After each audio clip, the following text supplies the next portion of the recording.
بسم اللہ الرحمن الرحیم الحمد للہ رب العالمین الصلاۃ والسلام علی سید الانبیاء والمرسلین والحمد للہ رب العالمین۔ السلام علیکم ورحمۃ اللہ وبرکاتہ۔ عزیزان ملت اسلامیہ، آپ سے دردمندانہ اپیل ہے اور میری بات کو غور سے سنیں اور سمجھیں کہ ہمیں کیا کرنا چاہیے۔ 22 جنوری کو رام مندر کا افتتاح ہو چکا ہے۔ بھاجپا اور ہندو سنگھنوں نے ایک پرسیپشن یہ گڑھا کہ مسجد مندر توڑ کر کے بنائی گئی، مگر سپریم کورٹ کے ورڈکٹ میں 3 باتیں واضح طور پر اور صاف طور پر ہے کہ مورتیاں رکھی گئی وہ غیر قانونی اپرادھ تھا، مندر توڑ کر کے مسجد بنائی گئی ایسا کوئی ثبوت نہیں ملا۔ تو اس سے معلوم ہو گیا کہ جو بتایا جا رہا ہے برادران وطن کو ایک غلط فہمی میں ڈالا گیا کہ مسلمانوں نے وہاں مندر توڑ کر کے مسجد بنائی گئی، ایک بات۔ دوسری بات یہ ہے کہ مسلمانوں نے کہا تھا کہ ہم سپریم کورٹ کے ورڈکٹ کو مانیں گے، فیصلے کو مانیں گے، فیصلہ آ گیا اور مسلمانوں نے مان لیا۔ اب چند لوگ ہیں پھر سے بابری مسجد کا نام پر مسلمانوں کو ورغلا رہے ہیں، مسلمانوں کو بھڑکا رہے ہیں۔ میرا ایک سوال یہ ہے کہ بابری مسجد ایکشن کمیٹی بنائی گئی کہ وہ بابری مسجد کی بازیابی کے لیے یا بابری مسجد کی حفاظت کے لیے بنائی گئی۔ بابری مسجد ایکشن کمیٹی نے کیا کیا، کروڑوں روپے کا چندہ وصولا گیا اور بابری مسجد کو بچا نہیں سکے اور اس کی حفاظت نہیں ہوئی، بابری مسجد شہید کر دی گئی۔ اب اس کے شہید کر دی گئی اور سینکڑوں مسلمانوں کو مار دیا گیا۔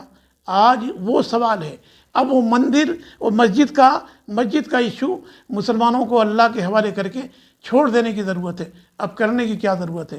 کرنے کی ضرورت ہے کہ نفرتوں کو ختم کرنے کی ضرورت ہے۔ مسلمانوں کو سب سے زیادہ سوچنے کی ضرورت ہے کہ نفرتیں کیسے ختم کر دی جائیں۔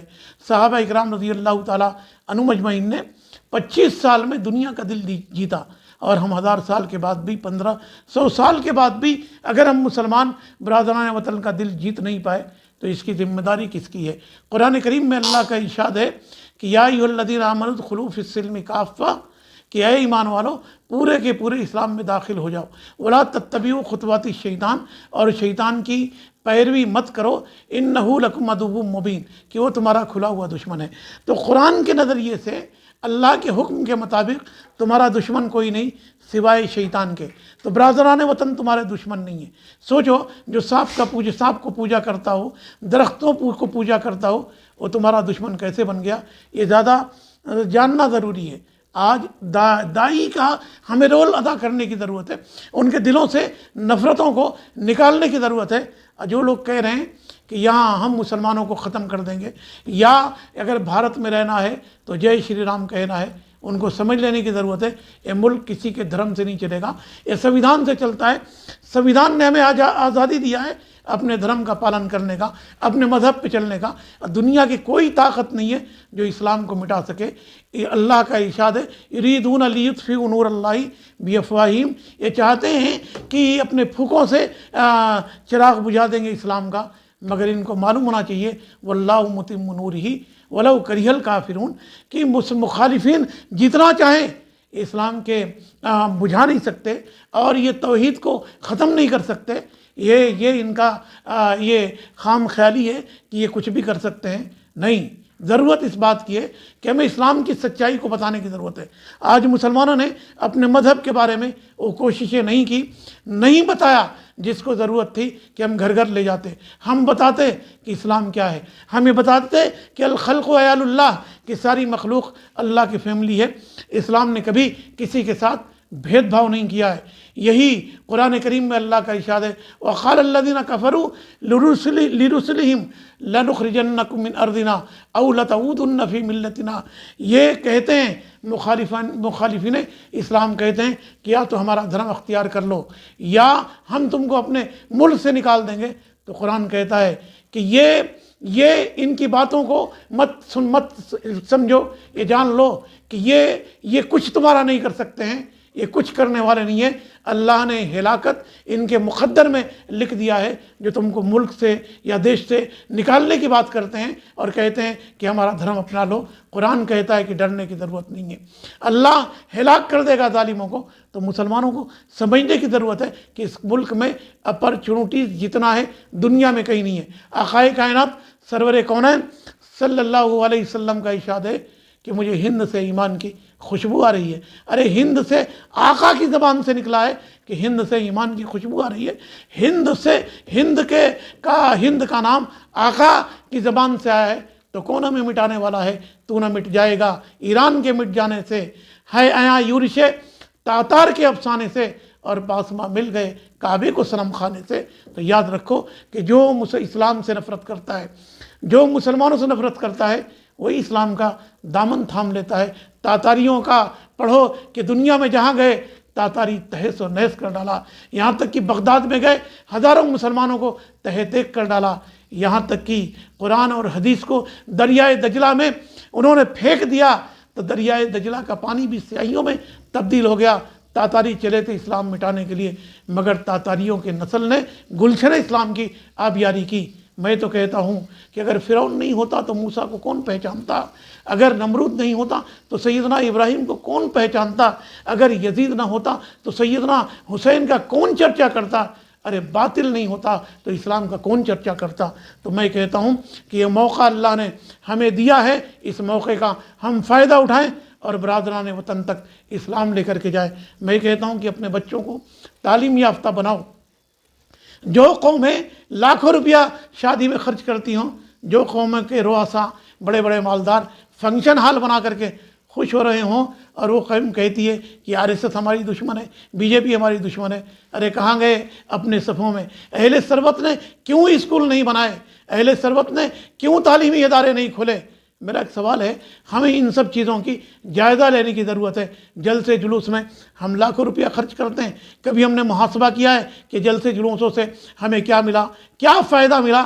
ارے جلسے جلوسوں کے بجائے وہ پیسہ قوم کی تعمیر پر خرچ کرو، وہ غریبوں کو روزگار دے کر کے پیسہ خرچ کرو۔ اب جلسے جلوس کی ضرورت نہیں، جمعہ کے خطبات میں ایسے ایسے علماء کو خطیب مقرر کرو جو قرآن حدیث کی روشنی میں امت کی رہنمائی کر سکیں۔ اپنا ایک ایک پیسے کی جتن کرو، اسراف میں پیسہ مت خرچ کرو۔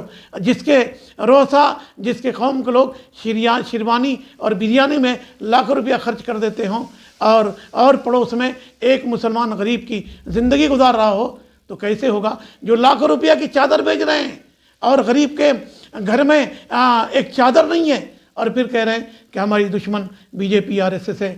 پیارے مودی نے تمہاری آنکھیں کھول دیا ہے۔ مودی نے کس طرح انیک کو ایک کر دیا اور تم ایک ہو کر کے انیک ہو گئے۔ آج تم فرقوں میں بٹ گئے۔ میں تو کہتا ہوں کہ فرقوں میں بٹ جانے کے بعد بھی تم کہتے ہو کہ مسلمانوں کے بارے میں تم بات کرتے ہو۔ تو میں کہتا ہوں ہم نے مساجدیں الگ بنا لی، کوئی سنت الجماعت کی مسجد ہے، کوئی تبلیغی جماعت کی مسجد ہے، کوئی اہل حدیث کی مسجد ہے۔ ارے مسلمانوں نے اپنا قبلہ بانٹ لیا، اپنی مساجدیں بانٹ لی، میں بانٹ لیا۔ میں کہتا ہوں کہ ہمارا رسول ہے کہ میرے نبی سے کل بھی رشتہ تھا، آج بھی ہے اور کل بھی رہے گا۔ خدا سے رشتہ کل بھی تھا، آج بھی ہے اور کل بھی رہے گا۔ قرآن سے رشتہ کل بھی تھا، آج بھی ہے، کل بھی رہے گا۔ تمہارے پاس دنیا کی آخرت تک کی رہنمائی کرنے کی کا اللہ نے کلام دیا، ساری انسانیت کی رہنمائی کے لیے قرآن ہے۔ اس کے بعد تم کہتے ہو کہ میرا کوئی رہنما نہیں۔ مسلمانوں کے پاس لیڈرشپ نہیں ہے، یہ کہنا غلط ہے۔ مسلمانوں نے کبھی اپنا لیڈر مانا ہی نہیں۔ آج مسلمان کہتے ہیں کہ ہمارے پاس لیڈرشپ نہیں ہے۔ ارے دنیا کو لیڈر دینے والا، دنیا کی رہنمائی کرنے والا اسلام ہے، اور تم کہتے ہو کہ ہمارا کوئی رہنما نہیں۔ چنتن نہیں، چنتا نہیں، چنتن کرو، فکر نہیں، محاسبہ کرو کہ کیا بات ہے کہ دنیا ہماری دشمن ہو رہی ہے۔ وجہ اس کی ہے کہ تم اسلام کو مضبوطی کے ساتھ پکڑے نہیں ہو، قرآن کو مضبوطی کے ساتھ پکڑے نہیں ہو۔ نفرت ختم کرنے کی ذمہ داری تمہاری ہے، تم خیر امت ہو، تم نے نفرت نہیں ختم کیا۔ ارے مسلمانوں کے بیچ میں خود نفرت مسلمان ختم نہیں کر پا رہے، مسلمانوں کے اس ہاتھوں سے مسلمان مارا جا رہا ہے۔ سود خور مسلمان ہیں، پیسہ جو ہے سود پر مسلمان دے رہے ہیں، شراب کا دھندا مسلمان کر رہے ہیں۔ یہ سب کرنے کے باوجود تم کہتے ہو کہ RSS اور BJP تمہاری دشمن نہیں ہے۔ تم اپنے آپ کو خود، تمہارے دشمن تمہاری صفوں میں موجود ہیں، تم کو چاہیے کہ تم رجوع اللہ ہو جاؤ، تم کسی سے نفرت مت کرو۔ یہ ملک پیار کا ہے، پیار بانٹو، محبت بانٹو، اور دنیا تک اسلام کا پیغام لے کر کے جاؤ۔ یاد رکھو، اندھیرے کے بعد اجالا ہوتا ہے، نفرت کے بعد ہی اسلام کا بول بالا ہوتا ہے۔ کیسے چند نام نہاد منافقین ارتداد کی راہ پر جا رہے ہیں۔ ہمیں بتانے کی ضرورت ہے کہ وہ مسلمانوں کا جو چولا اوڑھ رہے ہیں وہ اپنے قوم کا نہیں ہوئے، اپنے مذہب کا نہیں ہوئے تو کسی اور کا کیا ہوں گے۔ تو یہ ملک سے محبت، یہ ملک سے محبت کرنا، اور محبت ہے مسلمانوں کو۔ اس ملک میں مسلمانوں نے قربانیاں دی ہیں، اپنا لہو دیا ہے۔ ہمیں ڈرنے کی ضرورت نہیں ہے، گھبرانے کی ضرورت نہیں ہے۔ ان اللہ معنا، یاد رکھو اللہ ہمارے ساتھ ہے۔ جب اللہ ہمارے ساتھ ہے تو دنیا کی کوئی طاقت بال بیکا نہیں کر سکتی۔ تو یہ موقع محاسبہ کرنے کا ہے کہ ہم جاہل کیوں ہیں، ہمارے پاس بڑے بڑے ادارے کیوں نہیں، ہمارے پاس بزنس کیوں نہیں۔ تو ہمارے بچے رات رات بھر جاگتے ہیں، 1 بجے 2 بجے تک جاگتے ہیں، اور صبح دیر تک اٹھتے ہیں۔ جو صبح نہیں اٹھتا وہ کہتا ہے کہ مسلمانوں کے ساتھ یہ مسلمانوں کے ساتھ دشمنی ہو رہی۔ جو نماز نہیں پڑھتا وہ مسجد کی بات کر رہا ہے، ارے بابری مسجد شہید ہو گئی کہہ رہے، اور تم نماز نہیں پڑھ رہے ہو۔ پہلے اپنے مساجدوں کی حفاظت کرو۔ مساجدوں کی حفاظت سجدوں سے ہوتی ہے۔ تم نماز نہیں پڑھتے اور نعرے بلند کرتے ہو۔ یہ قوم کے کھوکھلے نعرے ہیں جو تمہیں تباہ کر رہے ہیں، برباد کر رہے ہیں۔ جذبات سے نہیں، جذبات سے مسائل کا حل نہیں، سنجیدگی سے مسائل کا حل کرو۔ کیسے جین طبقہ ہے، کبھی اس نے شکایت نہیں کیا، مائنورٹی طبقہ ہے، 40% ان کا ریونیو دیش کے کام آ رہا ہے۔ سکھ ہیں، سکھوں میں کوئی بھیک مانگتے نظر آتا ہے کیا؟ نہیں۔ جین ہیں، سکھ ہیں، پارسی ہیں، وہ بھی اقلیت میں، اور مسلمان ہیں۔ آ کے مساجد کے سامنے دیکھو، بھیک مانگتے نظر آ رہے ہیں۔ جس کے رسول نے ہاتھوں میں قلم دیا ہو، جس رسول نے تجارت کو عبادت بتایا ہو، جس نے کہا ہو کہ تجارت کرو تو اللہ تمہیں برکت دے گا، وہی قوم پچھڑی ہے۔ تو رونے دھونے کی ضرورت نہیں ہے، مضبوطی کے ساتھ اسلام کا دامن تھامو، اور برادران وطن کے دلوں میں جو نفرت ہے وہ ختم کرو۔ یاد رکھو، اندھیرے کے بعد ہی اجالا ہوتا ہے۔ تو نہ مٹ جائے گا ایران کے مٹ جانے سے، ہے یورش تاتار کے افسانے سے۔ اللہ حافظ۔